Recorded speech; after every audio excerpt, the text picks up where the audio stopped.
Baik, sambil menunggu teman-teman. Baik, kita lihat sekarang teman-teman di IHSG kita hari ini. Halo Bro Albert. Halo. Ya, halo. Thank you nih Bro sudah join bersama dengan kita. Baik. Ya, Kita malam Bro senang banget Henry. bisa ketemu dengan. Ya, thank you banget nih Bro. Boleh Bro Albert sapa-sapa teman-teman Cuan Supers dulu malam hari ini? Iya, tunggu ya. Halo malam semua. Bisa dengar ya dengan jelas suaranya? Bisa? Bisa Bro. Oke.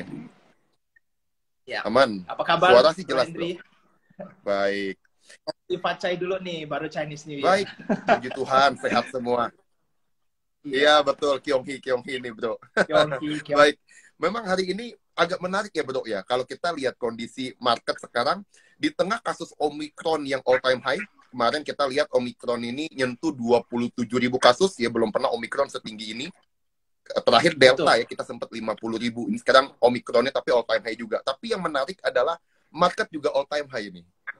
Dekat-dekat lah. Iya. Sekarang kan kita di indeks itu Hampir. ditutup di 5.700.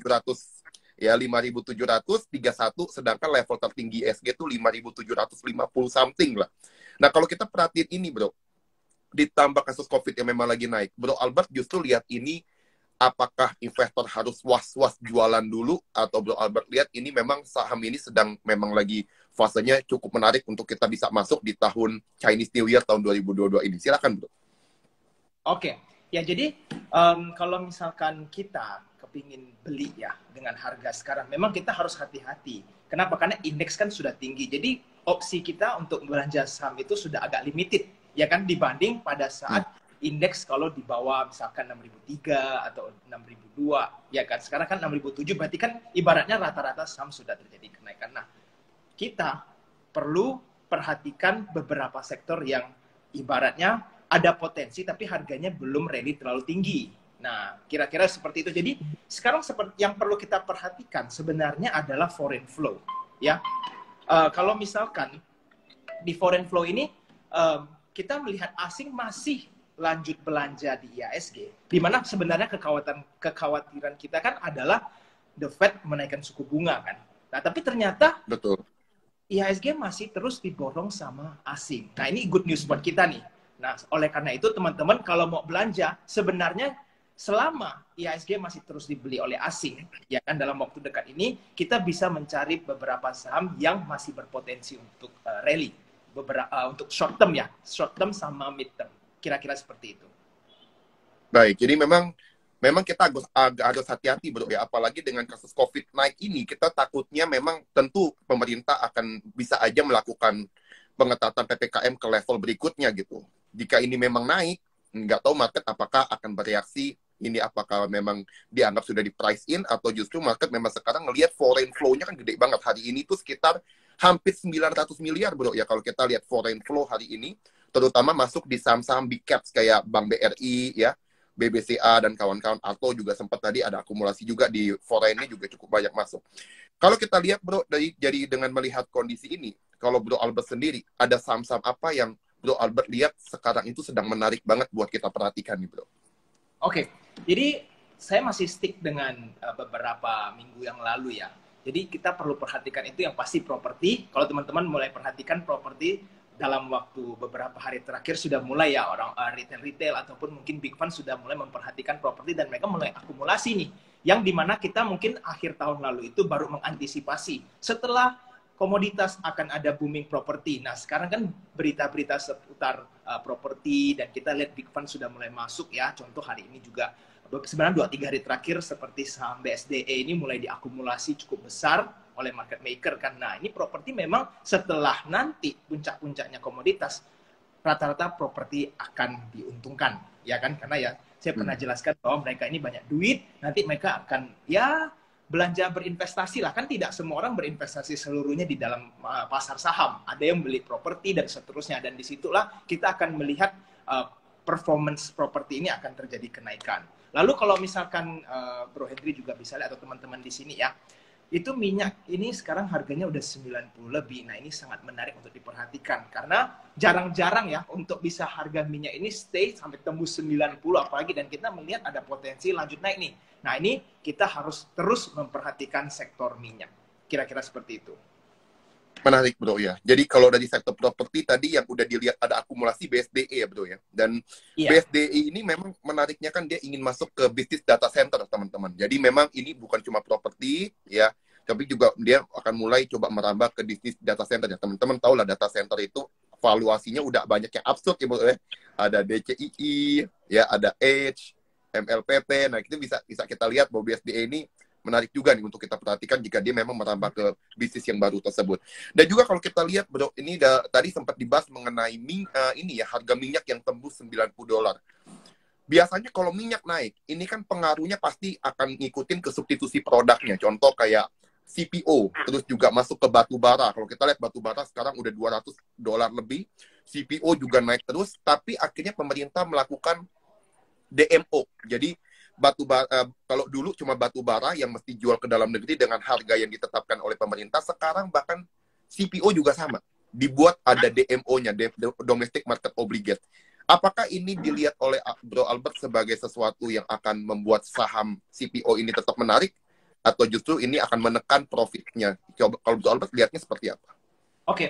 Ya, jadi kalau di sektor CPO, saya pribadi setelah menganalisa ya sektor CPO, bahwa kemungkinan target mereka itu tidak akan sebaik dengan target sektor coal. Kenapa? Karena CPO ini, mereka itu kenaikan harganya ini mostly gara-gara memang keterbatasan supply ya, karena supply yang sangat langka dan mereka tidak bisa mensupport ya demand tersebut sehingga naik terus kan harga CPO-nya. Nah, tetapi dengan kenaikan harga ini, production mereka kan tertahan. Berarti kan sepertinya cancel each other ya. Artinya harganya mahal, tapi mereka punya omset juga ya tidak bisa terlalu fantastis. Beda dengan sektor coal yang dimana mungkin production mereka tetap besar, cuma demand-nya saking banyaknya, makanya harga coal bisa sampai melambung di atas 200. Oleh karena itu, kalau teman-teman suka dengan komoditas, sudah memegang coal, saya rasa untuk CPO itu boleh untuk sebagai diversifikasi. Tetapi jangan sampai mempunyai persepsi bahwa target TP-nya akan sangat tinggi atau sangat besar seperti coal, kira-kira seperti itu. Karena kalau nanti menurut saya pada saat CPO ini production mereka sudah mulai kembali banyak ya, artinya Malaysia juga production yang tidak ada kendala, itu harganya akan cepat koreksinya. Nah kalau cepat terjadi koreksi kan sentimen pasar, wah saham harga coal ini mulai koreksi nih, sentimennya jelek, harganya belum sempat rally terlalu tinggi, sudah terjadi koreksi. Jadi kira-kira untuk sektor CPO seperti itu, apalagi dengan sentimen DMO, ya kan? Jadi memang agak sedikit tertekan. Ya. Tetapi apakah CPO itu sudah perlu ditinggalkan? Menurut saya masih bisa rally dari yang harga sekarang ini ya. Cuma mungkin harganya tidak akan terlalu fantastis dibanding batu bara. Baik, jadi memang DMO ini menjadi salah satu pemberat ya bro ya untuk sektor CPO yang bisa kita perhatikan. Memang setuju kalau kita lihat memang dengan ada DMO tentu harga ini yang dijual ke dalam negeri tentu akan berbeda teman-teman. Jadi memang pemerintah juga ingin menjaga daya beli masyarakat karena kan CPO ini adalah bahan baku untuk minyak goreng juga ya. Jadi kalau terjadi harga minyak goreng terus melejit tentu kan daya beli masyarakat juga terpukul. Oleh karena itu memang harus dibuat DMO ini untuk menjaga lah sama-sama supaya ekonomi kita tuh lebih stabil dari sisi daya beli masyarakatnya. Jadi thank you banget nih bro untuk insight-nya. Beberapa waktu ini ada banyak nih bro yang udah mulai komen. Wah ini dari Dian Sumardi bilang kangen banget sama Koage. Waduh, ini pernah ketemu apa gimana? Ini Dian sepertinya Sumardi salah kangen sama satu Koage. member yang sempat join ya. Berarti hopefully bisa Ya, join nih Kak Dian. baik. Jadi memang dia tadi bilang kapan-kapan pengen join lagi grupnya Koage katanya. Oke, mantap. Jadi Ditunggu ya. Budian juga sempat nanya nih bro. Jadi Ya. abis muji Koage muncul pertanyaan. Waduh, jadi Koage harus jawab nih katanya. TOWR masih Boleh. oke nggak ya Ko katanya. Gimana bro? Kalau lihat TOWR hari ini juga for ini cukup gede loh belanja di TOWR. Kalau bro Albert lihatnya gimana? Ya, jadi untuk TOWR, TOWR definitely masih sangat bagus karena asing udah masuk dan TOWR itu kan masih terjadi buyback ya. Artinya proses buyback ini masih berlangsung selama 18 bulan ke depan sehingga kalau untuk jangka panjang setelah mereka selesai buyback itu harga TOWR menurut saya akan tidak ada di harga 1000-an lagi. Mungkin mereka udah di 1200 lebih 1300 bahkan bisa sampai 1500. Nah, jadi teman-teman kalau yang mau trading atau bahkan berinvestasi di TOWR itu ikuti permainan buybacknya mereka. Jadi kita tracking saja berapa lama lagi mereka selesai buyback. Nah nanti sudah menjelang hari-hari terakhir buyback, teman-teman mau tumpukin dana silahkan untuk TOWR. Tapi kalau kita lihat dari sisi selain buyback, mereka juga sudah dibeli oleh asing dengan dana yang cukup lumayan banyaknya. Jadi tower definitely masih bagus.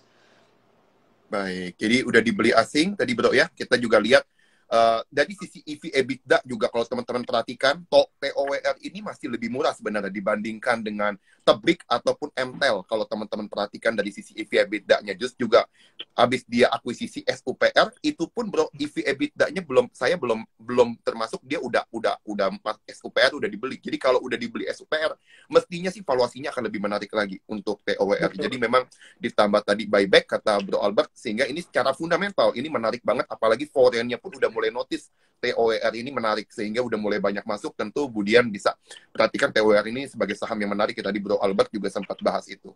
Oke bro, ini tadi kita bahas banyak nih yang positif-positif, tapi ada beberapa investor yang mulai sebenarnya agak khawatir dengan kondisi geopolitik di Ukraina dan Rusia. Kalau kita perhatiin kan di perbatasan itu Rusia udah kirim 100.000 pasukan, berita-beritanya. Terus di berita-berita banyak yang bilang terancam perang dunia 3. Bro Albert lihat kondisi ini, apakah ini menjadi concern yang penting sekali diamatin oleh investor pasar? Gimana Bro Albert lihatnya? Oke, ya jadi gini, untuk isu tentang perang ya, sebenarnya kita sebagai pelaku pasar nggak akan pernah tahu what will happen next ya. Artinya begini, kalau sewaktu-waktu memang terjadi perang, ya kan, misalkan Rusia melakukan action yang tidak terduga lah ya, itu saya yakin market pasti langsung panik, lalu terjadi koreksi yang sangat dalam. Nah, jadi teman-teman itu harus siap saja kalau itu terjadi, apa yang harus kita lakukan. Misalkan teman-teman adalah seorang long term investor yang berinvestasi selama 5-10 tahun. Justru teman-teman tunggu. Artinya pada saat terjadi koreksi mendadak yang cukup dalam, teman-teman itu siapin dana buat average down, ya kan? Ibaratnya teman-teman dapat diskon, bisa dibelanja. Nah, tapi kalau teman-teman seorang trader, ya kan, melihat udah baru ambil posisi di sebuah saham yang harganya lumayan lah, ibaratnya agak tinggi tapi masih berpotensi, tiba-tiba terjadi orang bilang ya sesuatu yang bad lah ya kan, perang itu sangat tidak diharapkan oleh siapapun, tapi kalau itu terjadi pasti kan saham langsung longsor. Nah itu teman-teman harus segera cut loss. Kenapa? Karena perang itu tidak terjadi sebulan sekali atau setahun sekali, ini lama-lama terjadi sekali. Jadi teman-teman walaupun itu tidak kalau misalkan mereka nggak jadi perang ya ini cuma ketidakpastian, jadi saham akan volatile. Tapi kalau memang terjadi sesuatu itu teman-teman harus tetap ikuti berita mereka dan exit from the market sebelum terjerat semua ikut wave ke bawah, downturn itu. Kira-kira begitu. Karena kalau kita memang bahas tentang perang dunia pertama dan kedua itu kan memang terjadinya ya pembunuhan ataupun terjadi agresif militer kan, baru lama-lama semakin memanas. Kira-kira kan seperti itu. Nah, jadi di Rusia ya, teman-teman jangan sampai tutup sebelah mata aja. Cuma jangan sampai ketakutan nih. Artinya saya nggak berani beli apa-apa karena mereka mau perang. Karena belum tentu mereka akan perang. Gitu. Iya. Dan tentu untuk ambil keputusan perang itu nggak mudah, bro ya. Baik ke negara manapun tentu sebenarnya nggak ada yang pengen perang. Betul. Karena iya, resiko dan juga cost-nya pasti akan luar biasa. Iya, benar. Ya, betul. Jadi saya rasa sih untuk sampai perang juga potensinya kecil lah. Untuk sampai ada yang nekat gitu melakukan serangan duluan itu mestinya sih kecil sekali potensinya.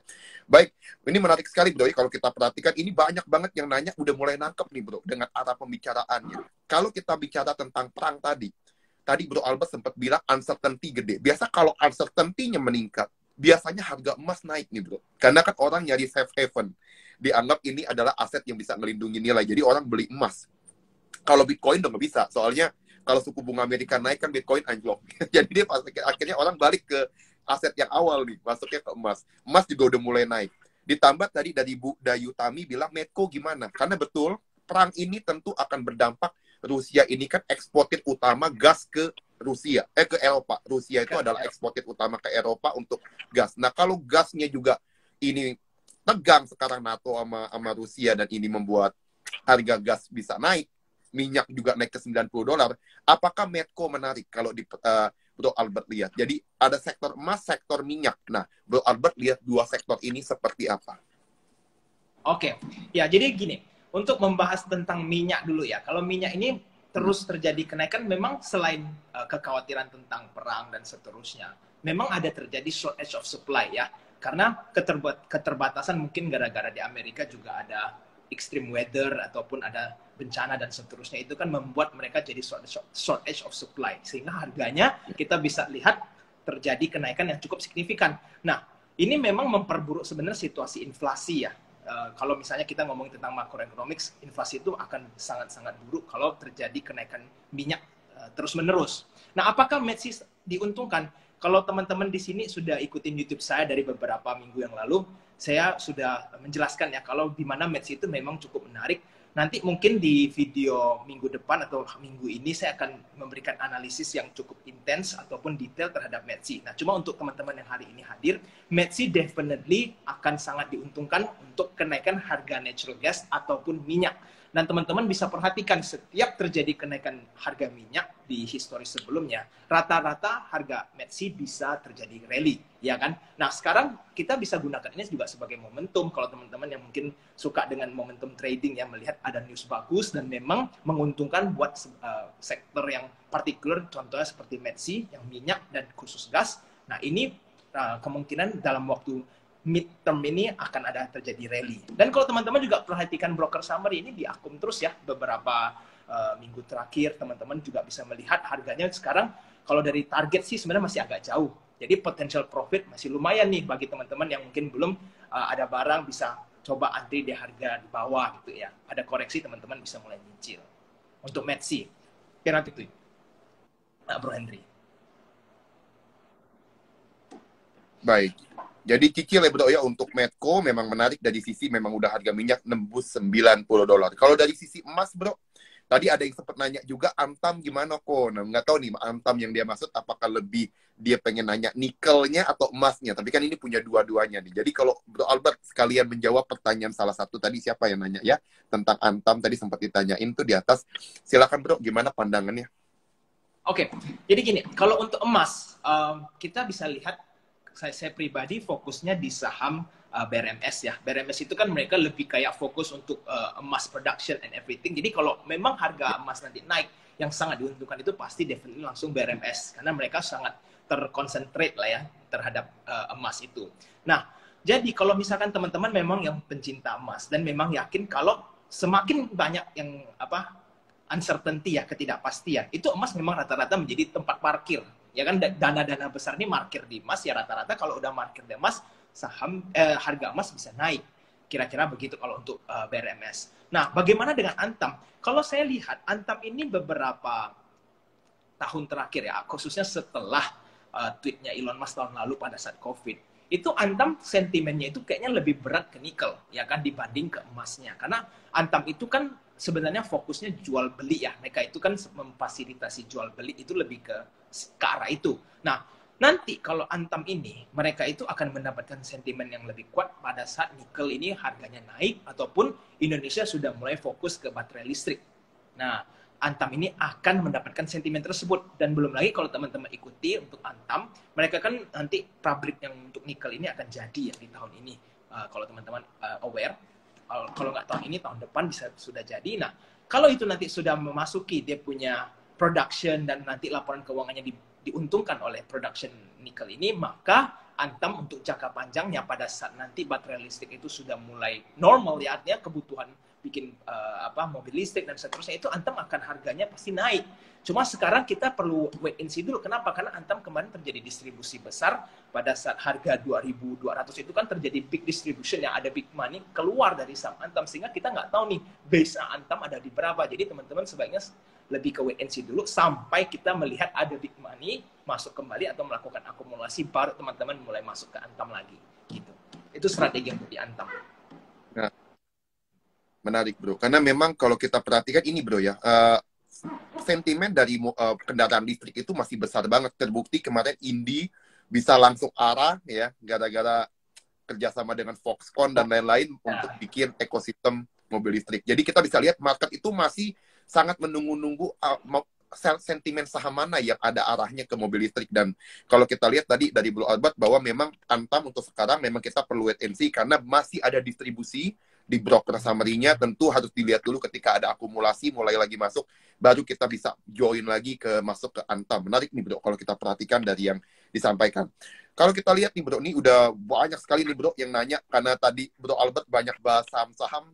kayak Medco ya, terus juga tadi bahas Antam, udah mulai nanya temen-temennya. Ada beberapa cuan pas nanya gimana dengan MDKA dan Elsa. Jadi emas, tapi BRMS tadi jagoannya sih kalau saya lihat dari Bro Albert itu BRMS bro ya, kalau dari sisi emas. Tapi mungkin ada yang butuh pandangan tentang MDKA dan juga tadi kalau dari sisi minyak, Elsa juga ditanya nih bro. Kalau Bro Albert lihatnya apakah lebih menarik Medco kah dibanding Elsa atau gimana bro? Silakan. Oke. Kalau kita compare dari Medco dibanding Elsa, saya akan lebih cenderung ke Medco. Kenapa? Karena Elsa itu lebih seperti perusahaan servis ya. Mereka itu yang melakukan eksplorasi dan seterusnya ya. Jadi dia punya variety of produk itu banyak. Mereka tidak terfokus memang gali oil dan jual oil gitu kan. Dibanding dengan Medsi yang memang lebih khusus. Oleh karena itu kita bisa lihat, makanya biasanya kalau harga oil udah naik cukup signifikan, harga saham Medco yang paling mengikuti. Karena mereka itu memang concentrate di oil. Jadi kalau misalkan teman-teman sudah ada Medsi, nggak perlu beli Elsa karena mereka sentimennya sama. Kalau ada harga oil naik, dua-duanya akan diuntungkan. Jadi kalau dari kita lihat ngapain beli dua-duanya kalau kita bisa dapat satu yang lebih berpotensi lah ya. Nah kalau teman-teman tapi tetap kalau suka nih dengan saham Elsa misalkan ya, apakah boleh dibeli? Ya silahkan saja. Cuma mungkin untuk potential profitnya akan sedikit kalah dibanding Medco. Kira-kira untuk minyak seperti itu, Bro Hendri. Baik, jadi stick ya bro ya, tetap di Medco yang menarik. Kalau MDKA tadi bro, dibanding BRMS, apakah MDKA juga apakah udah terlalu tinggi kah Albert lihat harganya? Seperti apa bro? Ya, kalau MDKA dibanding BRMS, definitely MDKA harganya udah terlalu tinggi ya.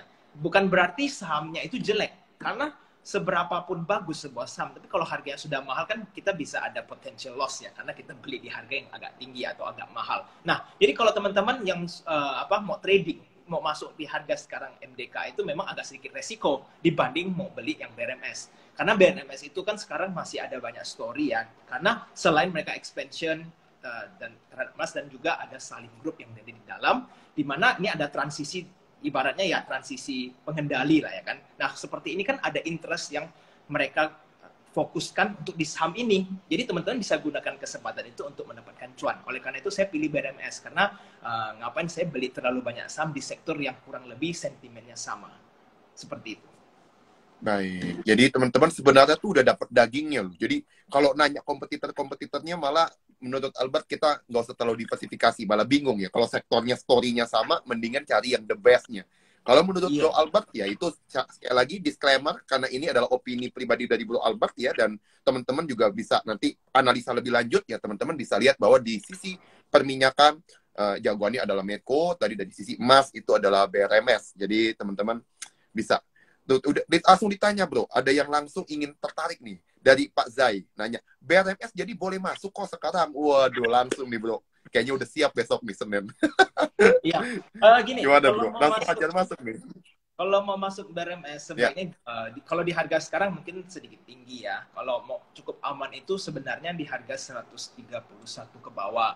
Kalau teman-teman baru mau masuk ya, karena BRMS itu sudah memberikan kesempatan entry dari harga 101 sampai 110 itu udah banyak yang bisa masuk, dan saya lihat retail juga notice itu dan banyak masuk, sehingga kalau teman-teman masuk di harga sekarang retail ini sudah banyak yang floating profit, mereka kapanpun bisa TP kan. Jadi teman-teman tetap ada risikonya terjadi koreksi atau profit taking ini kalau teman-teman baru mau masuk.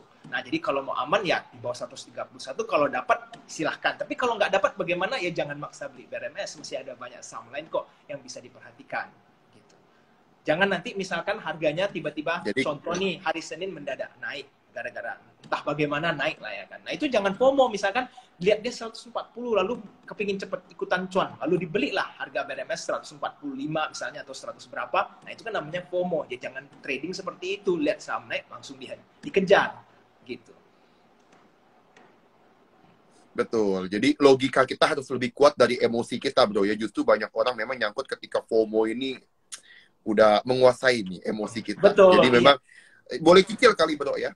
Itu kalau udah 130 ke bawah juga jangan langsung full cash bro ya. Cicil-cicil dulu. Betul, kita nyicil koneksi di dalam ya bro ya. Yes, betul. Menarik. Baik, jadi tadi udah banyak banget nih insight yang disampaikan oleh Bro Albert. Saya mau masuk ke Q&A lagi nih bro. Dari Ibu Susi, tadi juga sempat ada yang nanya dari Pak Api Satria nih. pertanyaannya, nih mungkin berhubungan dengan Goto yang akan IPO, mungkin nggak lama lagi, ada hubungannya nggak masih mungkin. Menurut pandangan Ko Age, invest di Toba, bagus apa enggak nih? Nah gitu bro. Oke, Toba ini kan adalah sektor batu bara ya. Nah, dan kita lihat harga Toba ini dari yang berapa ratus sudah sampai berapa ribu nih. Kenaikannya juga luar biasa fantastis, dan ini rata-rata kita bisa melihat dari market maker semua nih. Karena broker saham ini bisa kelihatan mereka Toba ini yang bikin markup harga sahamnya naik. Nah, apakah Toba bagus untuk berinvestasi jangka panjang ya? Nah, kita harus tahu dulu seberapa lama nih kalau mau berinvestasi di saham batu bara. Karena saya perlu ingatkan buat teman-teman semua di sini, sektor cyclical itu bukan untuk ditanam selama jangka panjang, ya. Artinya kalau misalkan sektor itu sudah mulai redup, harga call mulai koreksi dan seterusnya, itu teman-teman udah harus nggak ada barang, udah lepas semua, jual semua. Karena kalau teman-teman pegang pada saat dia mulai cycle-nya habis, itu teman-teman akan ruginya besar sekali. Karena pada saat sektor cyclical amblas, itu cepet juga. Nah, jadi kalau teman-teman mau kalau pertanyaannya mau berinvestasi Toba untuk jangka panjang, saya mungkin akan wait dulu ya, jangan pilih saham yang mungkin lebih ke fundamental yang bagus dan growth, yang sektornya bukan cyclical. Jadi kalau Toba itu lebih ke arah scalping atau ke swing pendek. Artinya gunakanlah momentum pada saat batu bara memang sekarang lagi bagus ya, untuk beberapa bulan ke depan mau hold Toba silahkan. Karena batu bara memang masih tinggi harganya. Cuma kalau mau investasi bertahun-tahun di dalam Toba, saya rasa masih ada banyak saham yang lain lebih menarik. Ya, jadi memang kita juga lihat sekarang ini bro ya, memang banyak perusahaan batu bara udah mulai kayak diversifikasi produk. Contoh kalau PTBA udah masuk ke Demerara Eder, Indri udah mulai merambah ke ekosistem mobil listrik. Terus juga kalau kita lihat, betul, jadi memang udah mulai beralih lah. Ini sedikit demi sedikit ini mulai banyak yang coba melakukan diversifikasi, karena memang batu bara kita tahu ke depannya ini banyak negara-negara yang mulai akan bertahap mengurangi energi fosil yang dianggap tidak ramah lingkungan. Jadi ya teman-teman, untuk invest jangka panjang ya teman-teman harus lihat momentumnya. Tapi bro, kalau kita lihat memang tahun ini ITMG itu dividennya naik hampir 4 kali lipat ya, dari 300 ke 1.200. Terus kita lihat juga PTBA juga kemungkinan dengan kenaikan IPS yang tinggi, kalau dividen payout ratio-nya ngikutin rata-rata 5 tahun terakhir sih mestinya agak lebih tinggi juga. Mungkin itu untuk dividen player mendekati di masa-masa dividen menarik juga bro ya buat kita trading ya bro ya. Ya, jadi kalau batu bara ya, saya rasa memang dividen mereka akan sangat besar untuk tahun ini ya. Apalagi kalau nanti harga batu bara stay di atas 130 lah, atau 120 sepanjang tahun nih. Misalkan kita nanti udah masuk summer di pertengahan tahun, lalu harga batu bara koreksi kan. Tapi koreksinya nggak terlalu signifikan, paling masih di atas 120, itu nanti kebayang nggak dividen mereka pada saat tahun depannya lagi nih ya, 2023 mereka bagi dividen itu mau seberapa banyak, ya kan? Karena kita dari Januari aja harganya sudah di atas 200 ini dalam periode yang cukup panjang. Jadi teman-teman kalau memang yang suka dividen ya, perhatikan batu bara harganya seberapa mahal di sepanjang tahun 2022 ini. Karena jarang-jarang lah kita bisa mendapatkan situasi batu bara setinggi ini dalam jangka waktu yang cukup lama. Gitu. Ya, betul. Biasanya udah masuk Februari, Maret, biasanya sih di tahun-tahun sebelumnya justru batu bara tuh turun bro ya. Ini justru karena memang harga minyak tembus $90, terus juga reopening ekonomi ya, kondisi supply shock juga ada, sehingga itu membuat harga minyak semua mengalami kenaikan. Terutama masalah itu tadi, geopolitik di Ukraina dan Rusia tadi yang membuat harga gas itu melambung tinggi. Makanya kita lihat di berbagai negara inflasi mulai tinggi nih bro. Tadi di Turki diinfokan bahwa inflasinya nyentuh rekor tertinggi 42%, tertinggi dalam 20 tahun. Amerika inflation 7%, tertinggi juga dalam lebih dari 30 tahun lebih. Dan ini kalau kita lihat, market ini seperti udah nggak peduli bro dengan kayak apakah The Fed akan melakukan hawkish lebih cepat. Karena kalau kemarin kita lihat FOMC meeting, bahkan potensinya suku bunga tuh bisa naik bahkan sampai 5 kali lipat. Ada potensi ke sana. Cuma memang kenaikannya 120 basis poin, 1,2%. Kalau Bro Albert lihat dari kondisi ini, Bro Albert lihatnya apakah ini masih bisa menjadi concern market ngelihat The Fed hawkish policy-nya, atau rasanya market kayaknya memang udah lewat. Kayaknya hawkish ini udah biasa diomongin, jadi udah nggak perlu diperhatikan lagi. Kalau Bro Albert lihatnya seperti apa nih dari kondisi yang dilakukan oleh The Fed ke depannya? Oke, jadi gini, Bro, ini pertanyaan yang bagus. Kenapa? Karena saya memang beberapa hari terakhir ini memperhatikan marketnya Amerika ya. Apa sih yang terjadi di Amerika sekarang? Karena indeks mereka itu bergeraknya ekstrim sekali ya. pergerakan indeks itu bisa plus 2%, tiba-tiba minus 3%. Lalu saham-saham big cap mereka, anggap blue chipnya mereka itu bisa longsor kayak ARB 25% gitu. Bahkan sampai 30% dalam sehari. Saya nggak bisa kebayangin ada suatu saat misalkan IHSG kita BCA drop 30%. Itu seperti apa histerisnya ya kan. Nah, jadi ini sedang terjadi di Amerika.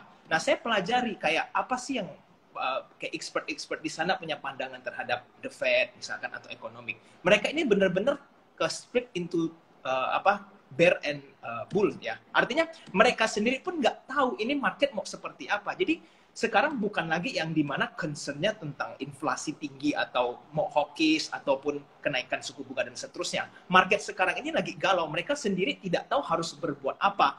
Jadi kalau teman-teman perhatikan ya, mereka itu banyak yang mulai melakukan gambling di dalam saham.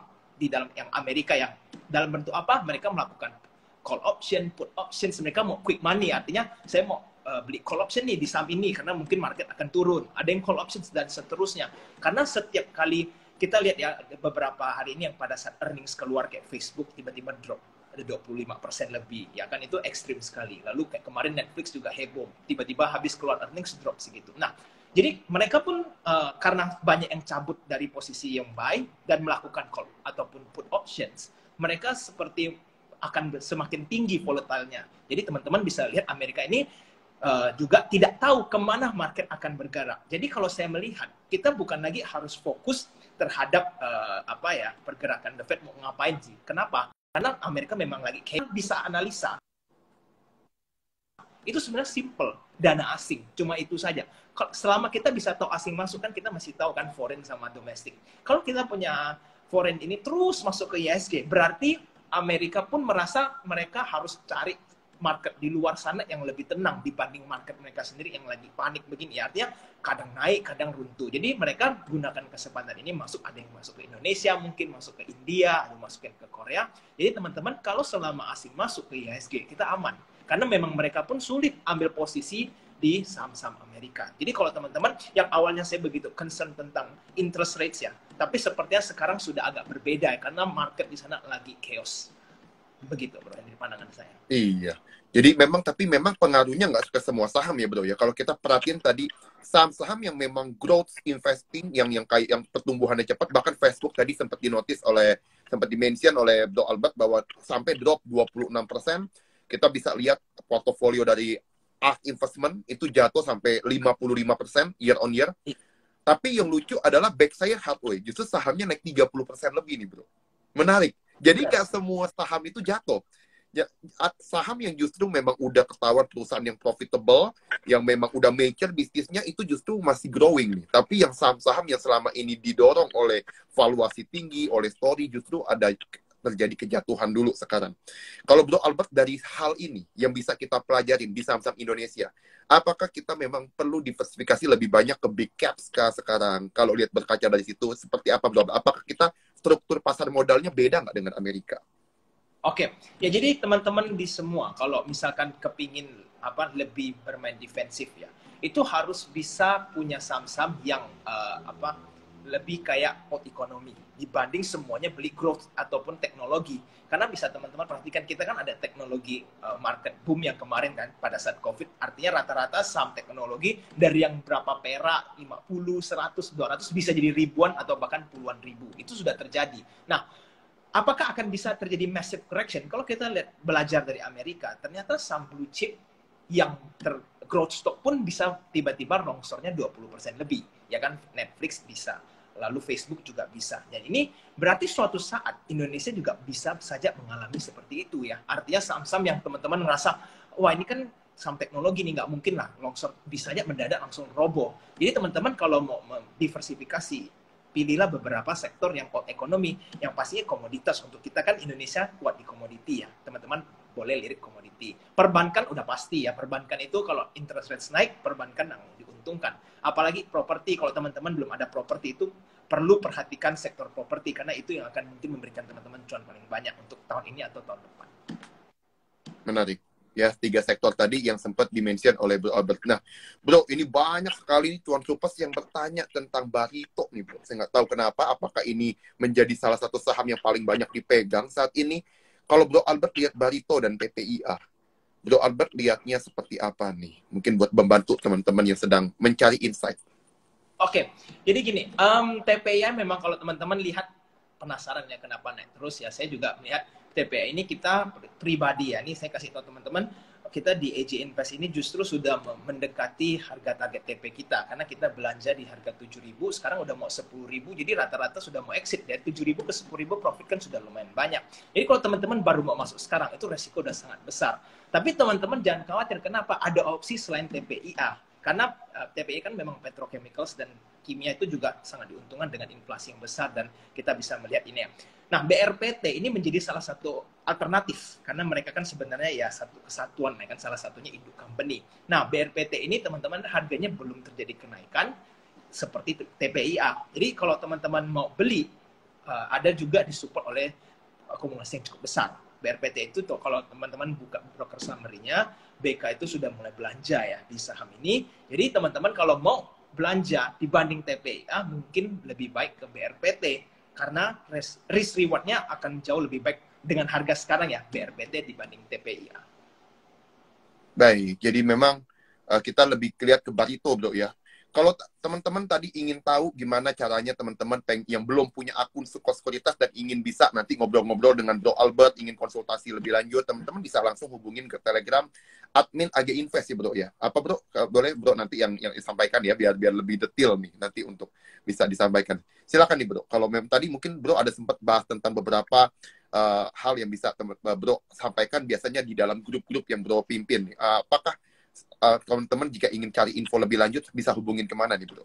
Ya, jadi kalau teman-teman kepingin buka rekening Sukor ataupun ya mendapatkan insight-insight bisa buka rekening di Sukor Sekuritas ya. Nanti caranya bagaimana bisa hubungi di Telegram kami di @AGInvestAdmin. Itu tanyakan bagaimana sih cara buka rekening Sukor Sekuritas, nanti kita akan bantu supaya teman-teman juga bisa mulai berinvestasi atau trading di market. Begitu. Mantap. Thank you nih Bro, informasinya luar biasa nih ya.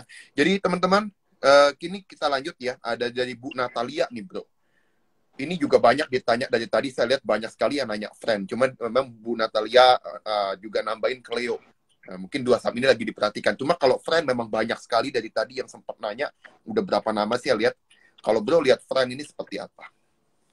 Oke, kalau friend ini sementara, menurut saya ini mungkin akan mulai bergerak di semester kedua ya, bukan dalam waktu dekat ini. Karena Friend kan kita tahu ya, itu salah satu teknologi company, dan mereka punya news itu sudah banyak keluar di tahun lalu.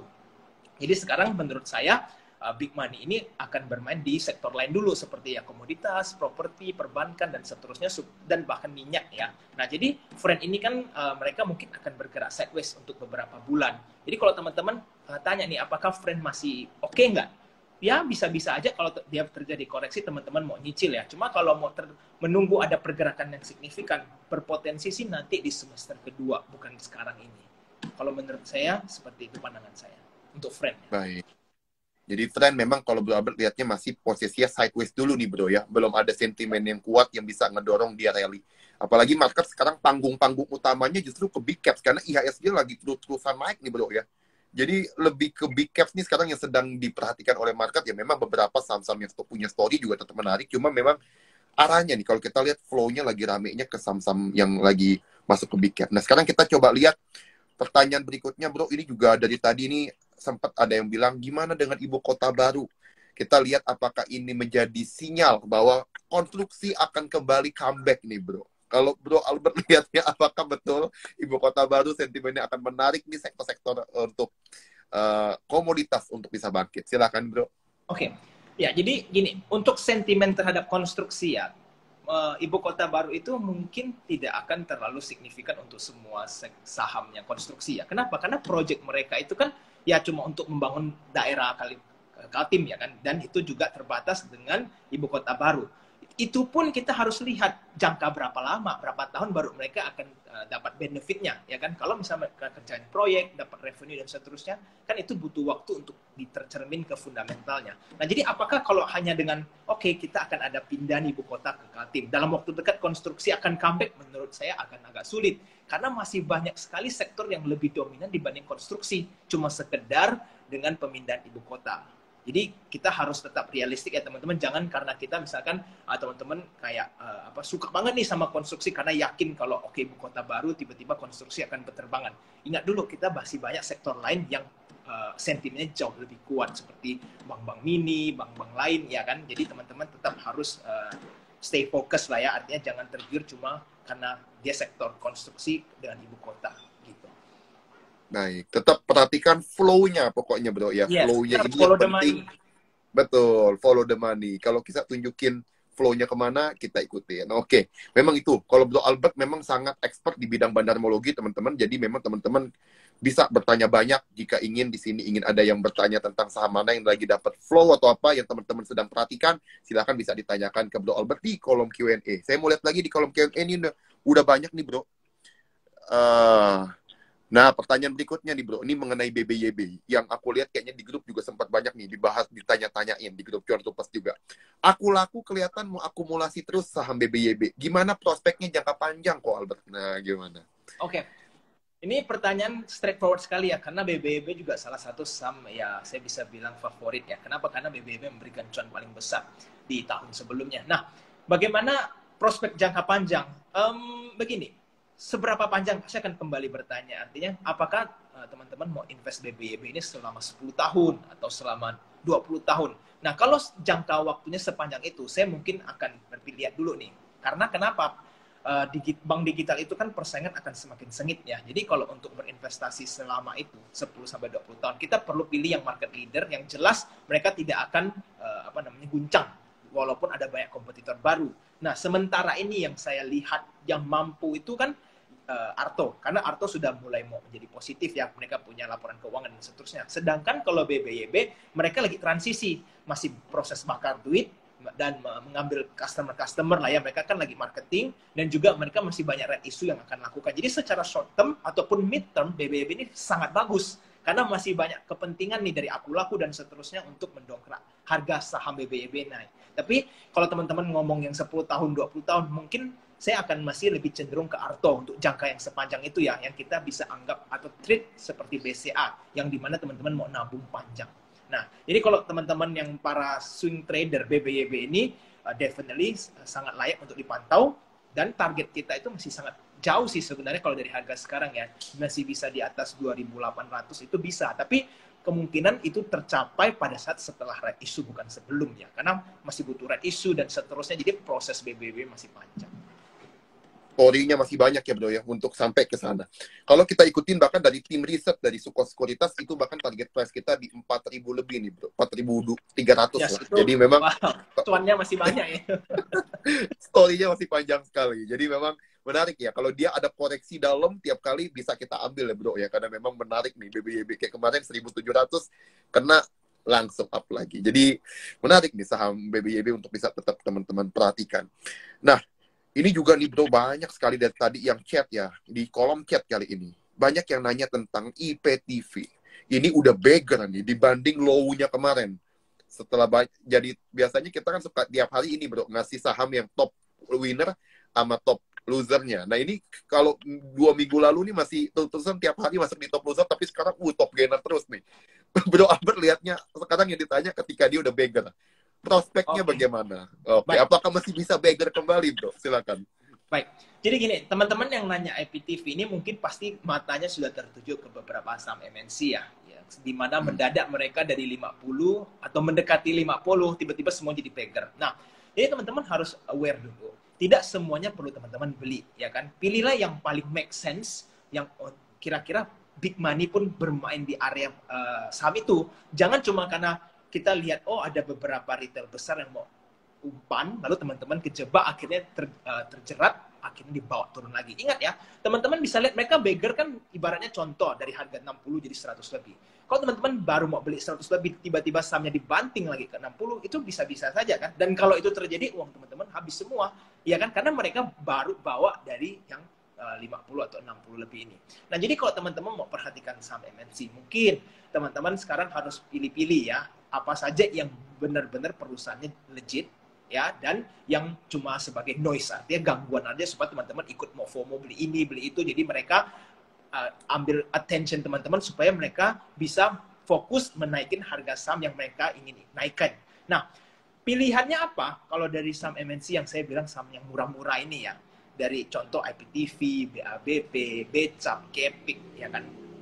Yang bisa teman-teman mungkin perhatikan itu di Becap, karena Becap ini yang kemungkinan paling besar akan dinaikin dibanding saham-saham lainnya. Nah, tapi ingat, apakah berarti teman-teman udah harus siap-siap mau belanja Becap? Ya, hati-hati, karena Becap ini permanennya ekstrim sekali. Bisa saja teman-teman habis beli, dia bawa ARB 3 hari atau 5 hari, lalu tiba-tiba dibanting balik. Jadi teman-teman kalau mau masuk saham seperti ini, saya yakin karena tergiur sama cuannya kan, wah ini bisa arah 2 kali berturut-turut dan seterusnya. Tapi ingat, di balik itu juga ada resiko yang sangat besar, teman-teman bisa saja kejebak di ARB. Nah, berarti teman-teman nggak boleh beli saham ini ditinggal. Artinya, saya mau beli ini lalu saya biarkan, nggak dianalisa. Wah, itu gawat sekali.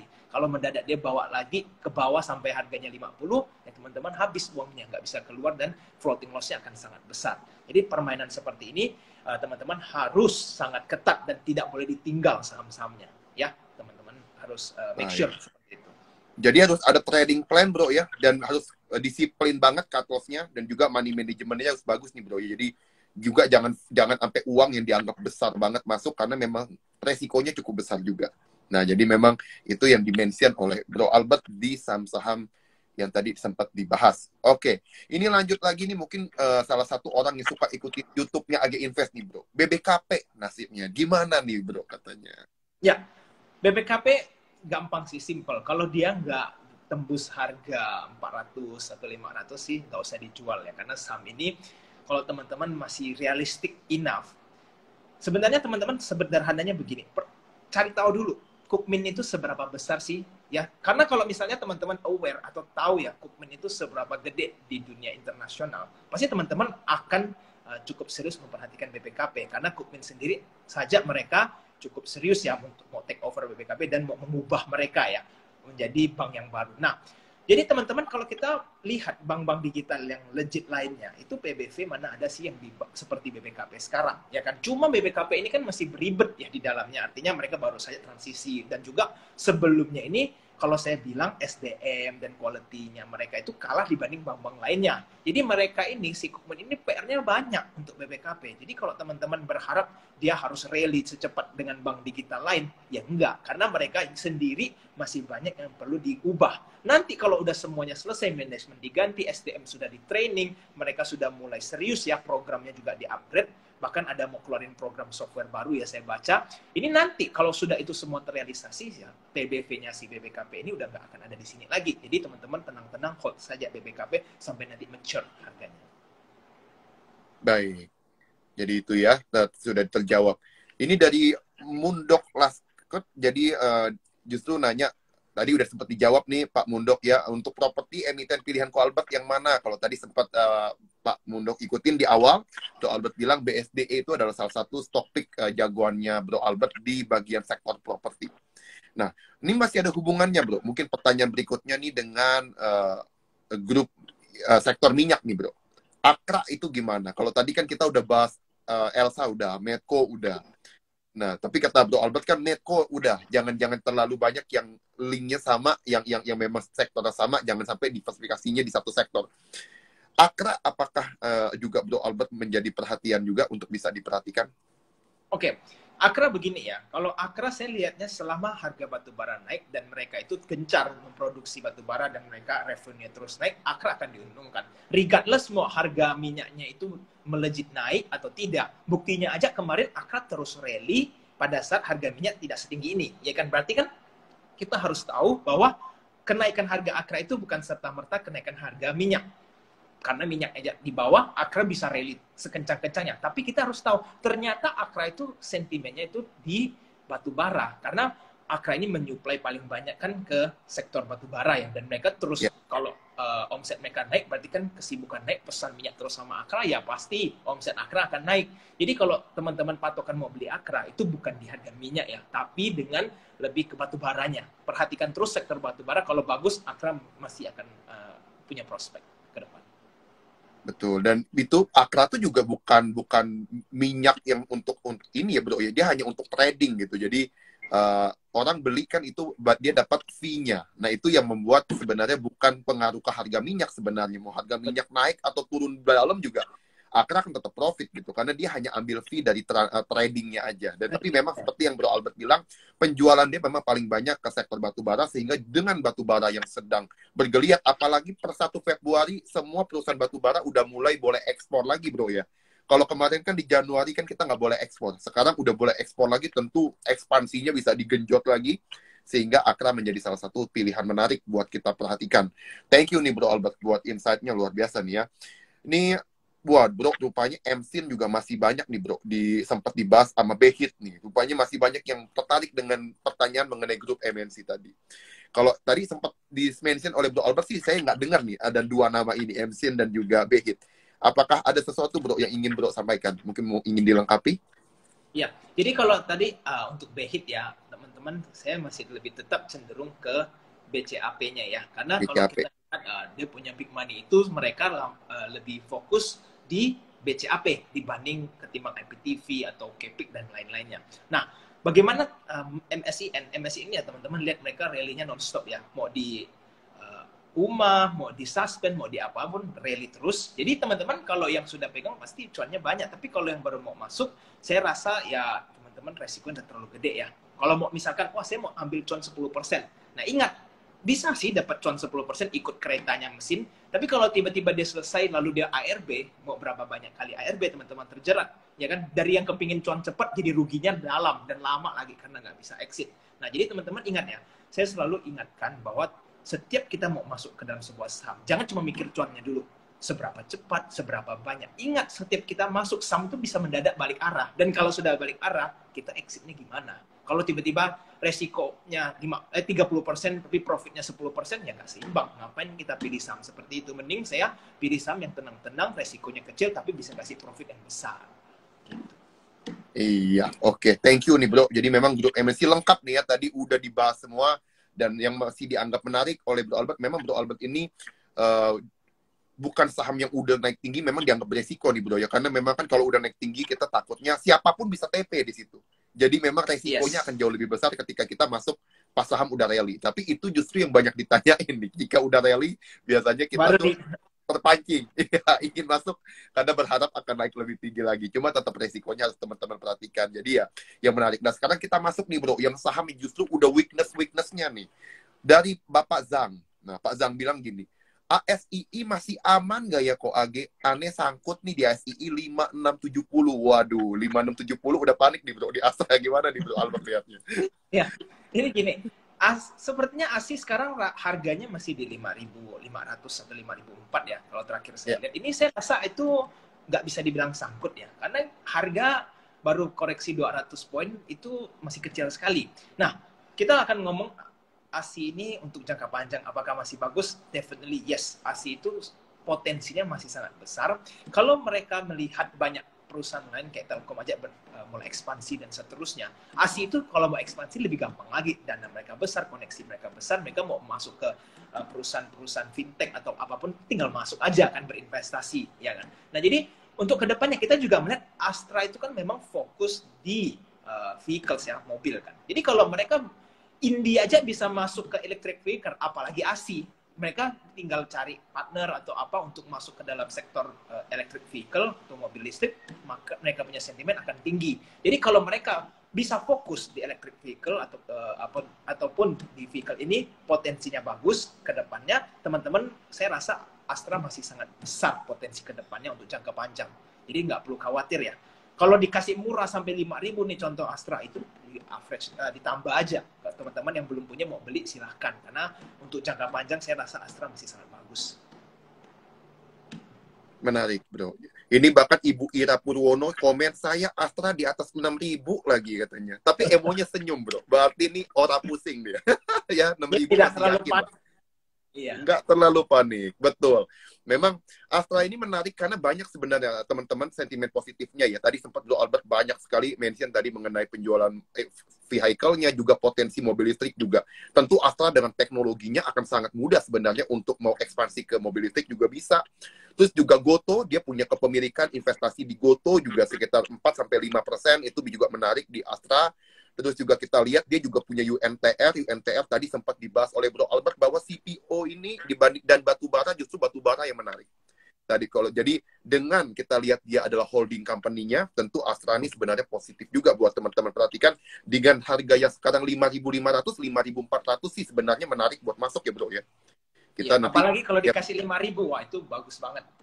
ya betul, setuju saya. Saya juga kalau 5.000 kayaknya bakal masuk banyak juga nih. Jadi ya teman-teman yang 5650 tadi Pak Zhang, kita sama-sama ya. Astra juga. Oke, kita lanjut lagi ke pertanyaan berikutnya. Kita lanjut MTDL nih bro. Ini juga mungkin salah satu pengikut dari YouTube-nya AG Invest yang setiap minggu diupload kan. Kalau Bro Albert salah satu jagoannya ini MTDL buat jangka panjang. Kalau MTDL, apakah masih on track kok sesuai dengan planningnya kok Albert? Oke, ya jadi ini pertanyaan yang bagus. Kenapa? Karena memang MTDL salah satu saham favorit AG Invest ya. Karena begini, teman-teman harus mengerti, untuk mencari sebuah saham yang bagus dan murah itu tidak gampang. Artinya saham itu gampang sekali dicari orang beli, mereka analisa beli, lalu harganya sudah tinggi ya kan. Tapi untuk bisa mendapatkan sebuah saham yang bagus dengan harga yang cukup murah itu tuh jarang-jarang. Nah MTDL ini memberikan sebuah peluang yang menurut saya seperti itu, di mana fundamentalnya bagus, dia juga termasuk salah satu yang terus berkembang ya, walaupun COVID mereka tidak sampai terkena parah. Jadi ibaratnya kalau ada pandemi lagi ya MTDL itu udah COVID proof lah ataupun pandemi proof. Nah jadi kalau ke depannya teknologi kita, apalagi Indonesia ini kan kita bisa bilang growing negara yang berkembang ya kan. Jadi orang-orang itu memang pelan-pelan akan mulai ekspansi dari sisi digitalnya, dan kita lihat MTDL itu terus bekerja sama dengan orang-orang besar ya. Microsoft pun mengakui dengan kinerjanya MTDL. Jadi kalau kita lihat PBVD yang bergerak di sektor teknologi, ya kan satu. Lalu fundamental bagus dan dia growing, dan PBVD tidak sampai lebih dari 8 aja, menurut saya itu murah sekali. Nah, apalagi sekarang PBV MTDL kayaknya masih di bawah 5 ya kalau terakhir saya lihat. Jadi itu murah sekali untuk sebuah perusahaan yang dengan performance begitu bagus dengan harga yang cukup murah. Nah, ditambah lagi teman-teman harus tahu manajemennya MTDL itu tidak salah-salah ya. Bukan artinya wah ini manajemennya tanda tanya nih, kita nggak tahu bagaimana permainan. Tapi mereka manajemennya bagus dan mereka itu memang mempertanggungjawabkan perusahaan mereka, sehingga MTDL itu teman-teman mau keep 5 tahun pun tidak perlu takut dengan saham ini. Setiap kali dia longsor, kalau mendadak tiba-tiba MTDL minus besar, itu beli saja. Justru teman-teman dapat kesempatan untuk masuk yang belum punya barang. Jarang-jarang nih Bro Albert sampai yakin kalau turun hajar beli ini. Dari tadi 1 jam ini kita ngobrol cuma 2 yang dimention, BBYB, MTDL. Mantap Bro ya. Yes. Baik, teman-teman, ini masih banyak banget sebenarnya